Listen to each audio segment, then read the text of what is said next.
دارس کے طلباء کے لیے تحقیقی ذوق کے حوالے سے کوئی شاندار نشید فرما دیں؟ اب مسئلہ یہ ہے نا کہ وہ مشائخ بھی نہیں رہے نا، ویسے صحیح وہ مشائخ بھی نہیں رہے. صحیح. حافظ ثناء اللہ مدنی صاحب حفظ رحمہ اللہ رحمۃ واسعہ، انہوں نے ہمیں پوری آخری کلاس کو نا کتابوں کی صفائی کے لیے بلایا کہ بیٹا وہ کتابوں کو گرمیاں ہیں تو دھوپ لگوانی ہے جی اور پھر واپس جوڑنی ہے. صحیح. تو بہت بڑی لائبریری تھی شیخ کی. صحیح. ہم کو 8 دن جو ہے نا پوری کلاس، پہلے کتابیں چھت پر چڑھائیں، اچھا، سارا دن دھوپ لگتی، شام کو وہ صاف کر کے نیچے لاتے، پھر دوسری لے کے جاتے. صحیح. تو شیخ نے رحمہ اللہ ہمیں اس دوران بتایا کہ بیٹا اس لائبریری میں کوئی کتاب ایسی نہیں ہے جس کو میں نے پورا پڑھا نہ ہو. اللہ اکبر.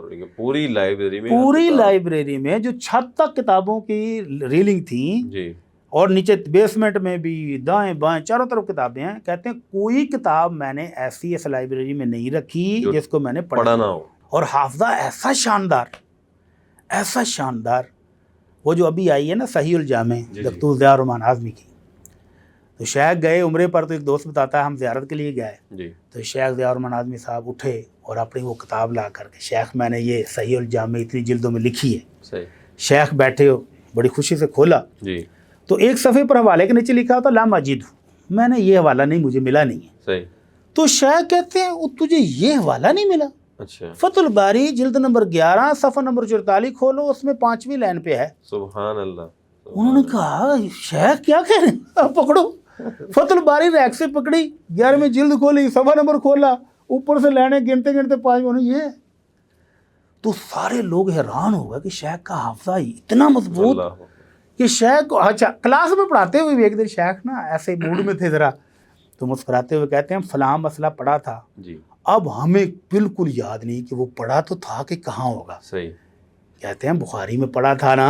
جی. ہاں جی استاد جی پڑھا تھا. کہتے ہیں یہ جو تمہاری بخاری نا وہ بڑے سائز والی، جی جی جی، اس کا صفحہ نمبر 21 کھولو اور دائیں سائڈ والے صفحے پر فلانی لائن پر دیکھو لکھا ہوا ہے. سبحان اللہ. ہم نے وہ کھولا اور پڑھا اور واقعی یعنی سطر بھی بتا دی. سطر بھی بتائی. تو ان مشائخ جیسے مشائخ جب تھے تو شاگرد بھی محققین پیدا ہو رہے تھے. مطالعہ آگے بھی کرنا. اب جو ہے نا، اب بڑی معذرت کے ساتھ اب ایسے ہیں کہ ایک مسئلے میں ایک شخص نے مجھے میسج کیا کہ جناب آپ کا موقف درست نہیں ہے. صحیح. میں نے کہا جی کیا ہوا میرے موقف کو؟ جی فلاں صاحب کہتے ہیں کہ یہ حدیث ضعیف ہے. صحیح. میں نے اس کو واپسی جواب میں لکھا کہ اس حدیث کو 24 بڑے بڑے محدثین نے صحیح کہا ہے، ناموں کی لسٹ بھی بھیجی. صحیح. ان کا موقف با حوالہ بھیجا. صحیح. اور وہ مجھے آگے سے کہتا ہے کہ فلاں صاحب کے نزدیک یہ صحیح نہیں ہے اور میری ذاتی رائے بھی یہ ہے کہ یہ ٹھیک نہیں ہے. میں نے کہا بھائی پہلے تو یہ بتا کہ تو ذاتی رائے دینے والا ہے کون؟ تو پتہ چلا کہ وہ ایک چکی پر آٹا پیستا ہے. اچھا. اب وہ بھی محقق ہے بدقسمتی سے، اور وہ کہتا ہے میری رائے کے مطابق یہ ایک جو ہمارا پاکستان کا ایک چھوٹا سا نوجوان نیا محقق ہے اس کی بات درست ہے اور سلف کے 24 محدثین ان کی بات ان کی درست نہیں. اگر اس کو تحقیق کہہ رہے ہیں تو پھر انا للہ و انا الیہ راجعون.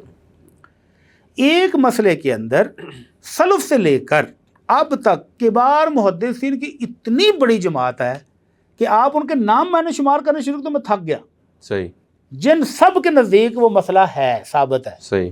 اور ابھی ایک ہمارے محقق چھوٹے سے جو ہمارے شاگردوں کے بھی شاگردوں کے لیول پر آتے ہیں، اس نے وہ شور مچایا کہ یہ حدیث ضعیف ہے اور یہ موقف بالکل غلط ہے، اور وہ بچے جو عمل کرتے تھے ان کو زبردستی وہ عمل چھڑوا دیا کہ میری تحقیق کے مطابق یہ غلط ہے، تم نہیں کرو گے، جو میرے شاگرد وہ نہیں کرو گے. صحیح. وہ آئے کہ استاد جی اب کیا کریں؟ میں نے کہا ان کو، میں نے وہ پرنٹر نکال کے دیے، میں نے کہا دیکھو اتنے محدثین کبار محدثین جی جی سب کے نزدیک یہ مسئلہ ثابت ہے اور یہ اس پر عمل چلا آ رہا ہے، اور یہ آج کے محقق صاحب کہتے ہیں کہ نہیں. صحیح. تو ایسی تحقیق سے تو اللہ کی پناہ مانگنی چاہیے. جی جی.